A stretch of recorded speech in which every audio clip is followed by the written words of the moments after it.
ರಥಯಾತ್ರೆ ಎಷ್ಟು ದಿನ ನಡೆಯುತ್ತೆ ಮತ್ತೆ ಹೇಗೆ ನಡೆಯುತ್ತೆ ಅಂತ?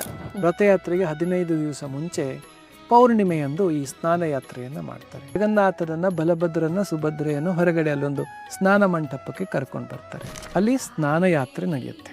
ಸ್ನಾನ ಯಾತ್ರೆ ಆದಮೇಲೆ ಭಗವಂತ ಆಧ್ಯಾತ್ಮಿಕವಾಗಿ ಅಲೌಕಿಕ ದೇಹವರು ಅಂತ ಭಗವಂತನಾಗೆ ಹುಷಾರು ತಪ್ಪೋಗ್ಬಿಡುತ್ತೆ.